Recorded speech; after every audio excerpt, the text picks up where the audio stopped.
pagkabayani, no?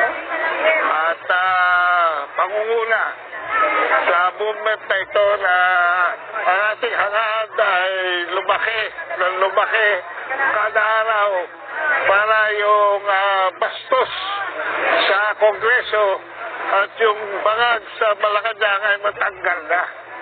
Hindi tayo titigil hanggat hindi umaalis yung mga squatter na yan na bigla na lang tayong nagising ay sila na ang may poder at trinidor pa tayong lahat sa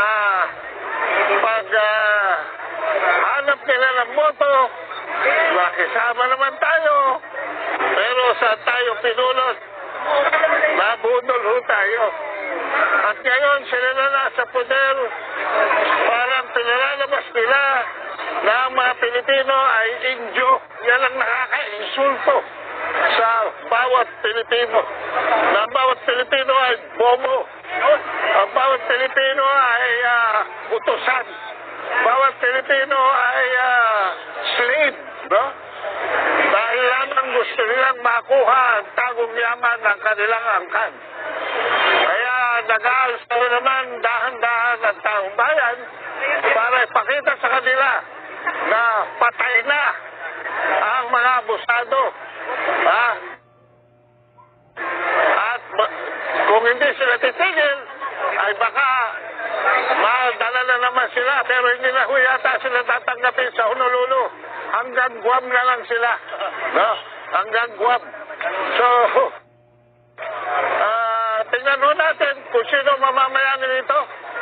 Ang 32 milyong bumoto kay Sara Duterte o ang 23 lamang na milyon na bumoto kay Bobo Marcos. No? At ang nagpanalo kay Bobo Marcos ay ang 8 milyong boto ng Smartmatic. Kaya malamang si Leni Robredo pa ang nanalo. Kung hindi si Leni Robredo, nadaya ng Smartmatic na binili ni Risa Araneta Marcos. Ayan. So nandiyan ang katotohanan. No? Ang boto ng ating Vice Presidente ay purong-puro 32 milyones. Pero questionable ang 31 milyon ng bangag na presidente na itinago ang kanyang drug addiction sa taong bayan para maloko tayong lahat. So, nagpunta po kami rito para makiramay sa inyo lahat, makisa at makipagsimpatya sa inyong pinaglalaban. Ano po yung masasabi ninyo ngayon na si Vice President Inday Sara Duterte pinadala na po ng sumpina ng NBI dahil umano sa pagbabanta niya sa buhay ni Bobo Marcos? Alam niyo mga kabansa, wala namang hindi naman titigil yung mga yan hanggat hindi nila natatanggal sa pwesto si Inday Sara. Hindi titigil ang mga yan kung hindi ipakukulong nila si Inday Sara. Hindi titigil ang mga yan kung hindi nila papatayin ng mga Duterte. Hindi tayo papatayin ang mga yan.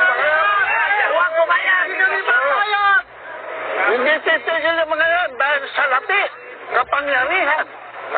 At influensya ang habol ng mga yan. Sakit na ho yan ng mga Marcoses. Sakit na ho yan ng mga Romualdez. Virus. Matagal na yan. Masahol pa sa Russia, masahol pa sa COVID pandemic yan. Dahil ito, kinakain ang ating kaluluwa. Inuubos ang lakas ng tunay na Pilipino para itaguyod ang isang progressive na Pilipino. Nandun na tayo sa pinto ng langit. Nandun na tayo sa pakikipagkaibigan sa mga Chino na tanging pag-asa natin para tayo makaalwas. Ano nangyari? Naiwan tayo sa pansitan. No? At ang turismo natin ngayon, naunahan na ho tayo ng Laos at Cambodia. Can you imagine that? Wala na. Naiwan na tayo ng Thailand, Indonesia, Malaysia.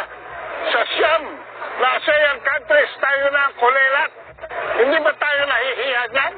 Sila dapat. Dapat sila unang mahiya. Dahil sila namumuno ng bansa. Hanggang ngayon, 3 taon na. Naghihintay ho tayo ng achievement from this non-performing president.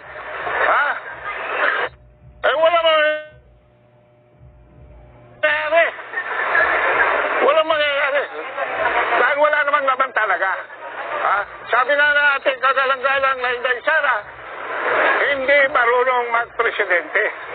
So, ang tanong niya, tanong ko rin, ano ang ating gagawin? Palitan! Oo. Palitan! Diba? Tagay, si Sara. Ano ating gagawin? Presidente ka, hindi mo alam kung anong gagawin mo? Oh, tapos, wala palang pondo yung NDRRMC.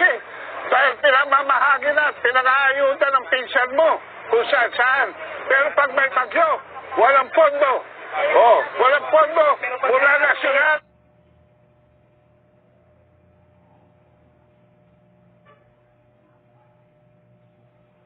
Walang pondo. Mula nasyonal. Hanggang na naman kayo nakakita ng ganyan. Ha? Pero ngayon, pinalalabas nila na ang Pilipino ay inju pa rin. Hindi na po. Matagal na po natin tinanggal ang mga Kastila.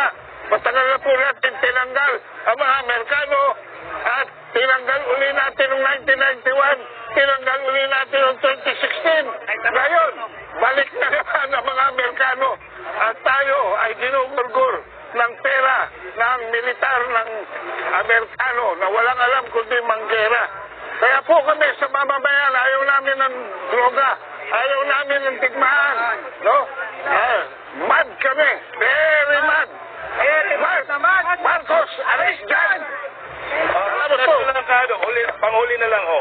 Ito na ba yung panahon na dapat ang maraming Pilipino ay magkaisa at magsama-sama dito sa isa?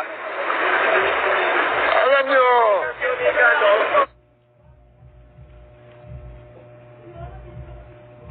Dito sa isa? alam nyo, dapat, alam nyo, ilang taong kaming nag-test sa mga, dyan sa, saya yung mga demonstrasyon namin tuwing Merkulis Pagayala. Bago namin nakapsa ng tunay na EDSA. Ito rin ho ang pagtatanim. No? At sana naman magbunga na sa lalong madaling panahon. Hindi na tayo makapaghihintay ng 2025 elections dahil mga tao rin ho ni Marcos ang iluluklok ng Smartmatic dyan. No? Korean man ang brand yan, Smartmatic pa rin yan. Ha? Korean man ang brand yan, mga taga-Comelec na yan, pareho pa rin yan. Oh, so yan lang ho. Maraming salamat po. Maraming po kayo.